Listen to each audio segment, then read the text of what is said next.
Hello students, welcome to maths class.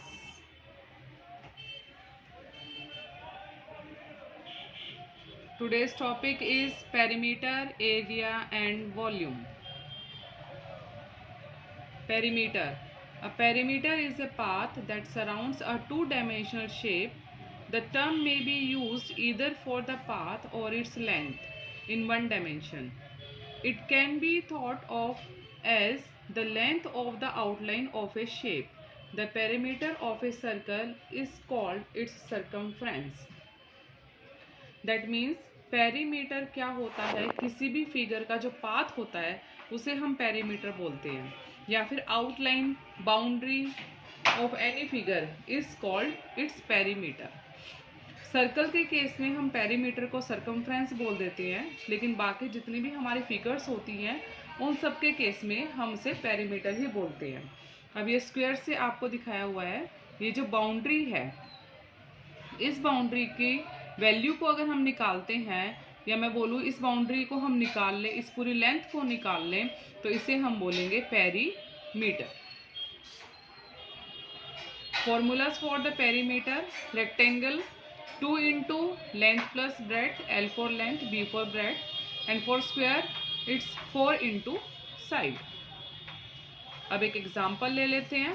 If the length of rectangle is 45 centimeter and its breadth is 30 centimeter, then find its perimeter. Length is given to us, breadth is given to us, we have to find the perimeter. The perimeter is 2 into L plus B. So put the value of L and B. We have put this value 45 plus 30. अब आपको ये बात हमेशा ध्यान रखनी है कि braces के अंदर जो भी टर्म होगी उसको हम सबसे पहले सॉल्व करेंगे.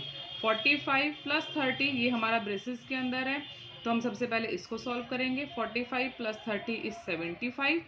Now we are removing the brackets, we are removing the braces. और जब भी आप ब्रैकेट को रिमूव करेंगे, अगर ब्रैकेट के सामने यानी कि 2 के बाद कोई भी सिंबल नहीं है तो हम मल्टीप्लाई का सिंबल लगाएंगे और ब्रैकेट को हटा देंगे.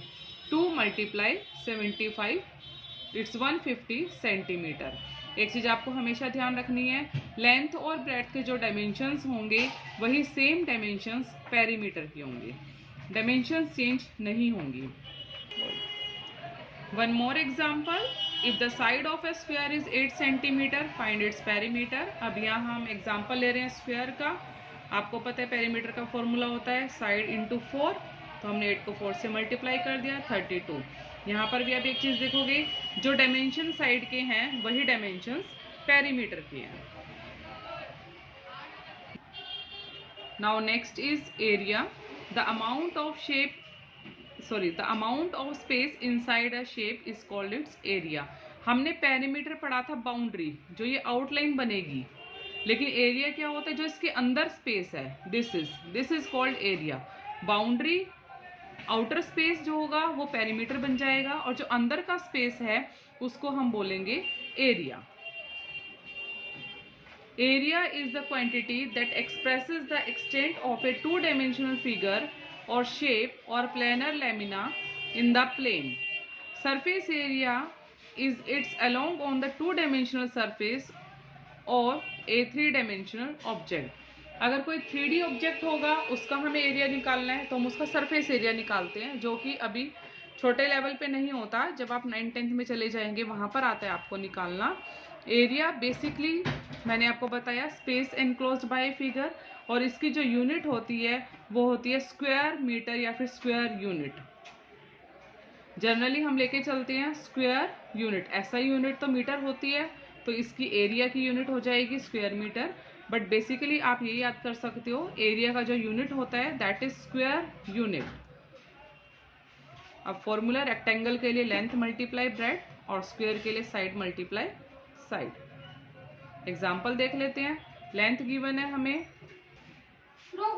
Length is given to us, breadth is given to us. Area length multiply breadth, दोनों को हमने मल्टीप्लाई कर दिया. अब यहाँ पर आप इसके यूनिट देखेंगे, यूनिट हो जाएगा स्क्वायर सेंटीमीटर. सेंटीमीटर यहाँ से आ गया, और क्योंकि हम स्क्वायर निकाल रहे हैं तो एरिया निकाल रहे हैं, तो square centimetre.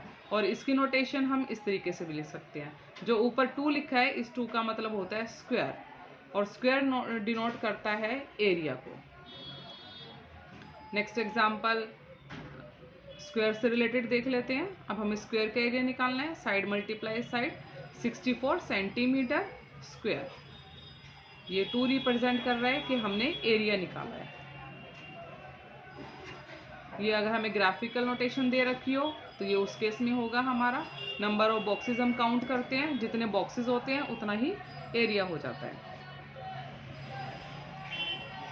Next is volume.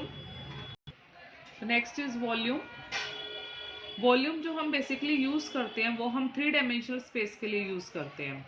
जैसे हमारा कोन हो गया या लिक्विड को कोई भी चीज़ कंटेन करती है तो उसके लिए हम वॉल्यूम यूज़ करते हैं। इसकी यूनिट क्यूबिक में होती है। जैसे हमने एरिया लिखा था तो एरिया की यूनिट स्क्वायर लिया था, ऐसे ही वॉल्यूम की यूनिट क्यूब होगी। एरिया निकाल के हमने यहाँ पर 2 लगाया था, ऐसे जब हम वॉल्यूम निकालेंगे तो हम यहाँ पर 3 लगाएंगे। और दूसरी और यूनिट्स हैं वॉल्यूम की, वो यहाँ लिखी हुई है, वो आप एक बार रीड कर लीजिएगा। वॉल्यूम 3 डायमेंशनल स्पेस होता है किसी भी सॉलिड, लिक्विड या गैस का। ये डिफरेंट फिगर्स दी हुई हैं। This is cuboid, this is cone, pyramid, sphere, cylinder, इस तरह से इन फिगर्स का ये वॉल्यूम दिया हुआ है। अभी हम बेसिक कर लेते हैं। Volume of cube, side multiply side, क्योंकि क्यूब की सारी साइड इक्वल होती हैं तो उसका फॉर्मूला हो जाएगा साइड साइड साइड। और क्यूबॉइड की साइड्स अनइक्वल होती हैं, अलग अलग होती हैं, तो उसका फॉर्मूला हो जाएगा length multiply breadth multiply height. अब इस पे बेस्ड एग्जांपल देख लेते हैं। क्यूब की साइड 6 सेंटीमीटर है, वॉल्यूम निकालना है।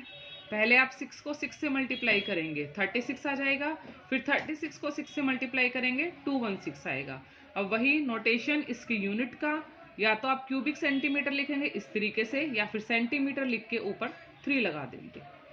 Same cuboid, length multiply breadth multiply height, 2 5 are 10, 10 7 are 70 centimetre cube.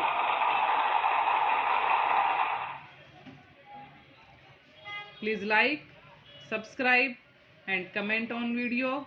Share करना ना भूलें।